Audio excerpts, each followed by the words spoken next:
Now I've got two very exciting topics to discuss for this episode. And the first will be one from my own heart, and this first one will be one I'm a little unfamiliar with, and that's the new Gumball series, The Wonderfully Weird World of Gumball. Now, this is coming to Hulu with no release date set as of yet, but it didn't show a lot of what the show will have to offer, as a lot of it is probably going to be saved for the official trailer, as this was just a teaser. But this essentially poked fun at the fact that Cartoon Network hadn't used the IP of Gumball for about 7 years. So it'll be interesting how they actually approach this version of Gumball. Like I said, I'm a little bit unfamiliar with the show. I've watched bits and pieces, but never sat through the whole thing. But at least from what I can tell, it is kind of similar to shows like Regular Show or that one show about high school fishes, where it's just slice of life, but everything is wacky and zany and completely out of control. Now, this is really weird because I thought at one point there was going to be a Gumball movie, but it seems this is what they're focusing on now, so I'm the guy that loves extra episodes and extra seasons, but the one thing I want to discuss, and the one kind of dangling thread, at least from the last season, this was basically an extra-dimensional space that Gumball, Darwin, and that one minimum wage worker got lost in, and the fact that they're just in their bedroom sleeping away the 7 years is a little bit weird. Like, they don't really explain how we got from point A to point B, but I'm sure they'll explain it in the first episode.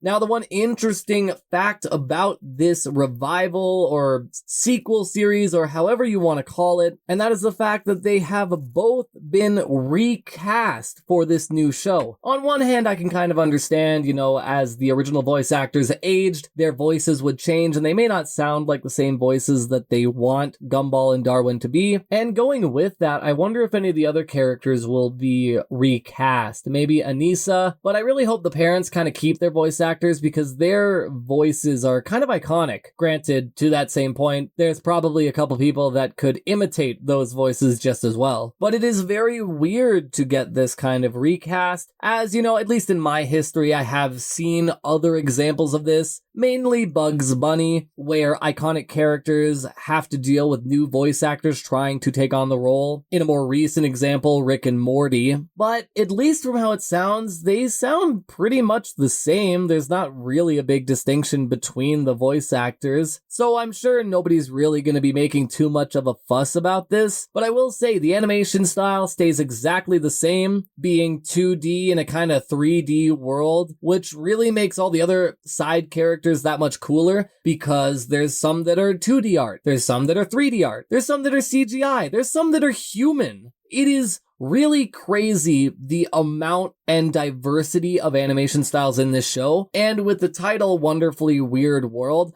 I'd expect them to just go balls to the wall and go far beyond expectations. And who knows, this may even lead into a movie later down the line, seeing as streaming is kind of the new medium now. Like, yes, there is a budget for movies, but right now it's better to just put out a show and be able to gauge audience reactions season by season rather than just waiting for the reaction to a theatrical release. Now, again, there isn't any release date for this, but I assume it'll air sometime in the end of 2025, maybe early 2026. But yeah, at least from me, I'm very glad to see another animated show get a little bit of a continuation. Obviously, Avatar: The Last Airbender will be getting a new movie and a new series, which is great because it kind of just proves that Korra was literally the worst Avatar, but that's a separate point. I'll be talking about it at a different point in time. But yeah, Gumball and Darwin are back, and at least for me, it's kind of refreshing, especially with the fact that Cartoon Network hadn't used them again for 7 whole goddamn years. The fact that there are companies that withhold IP and just don't do anything with, it's the most frustrating thing to me, because I'm the one that loves art. I'm the one that loves expressionism, and I'm always the one that loves when people broadcast their ideas through visual means.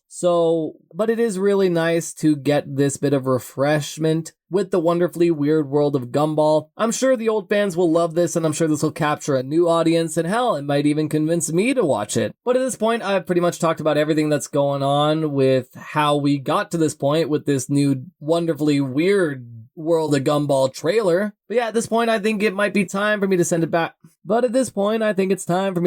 To me and my friends as we continue our discussion on the Oblivion remake.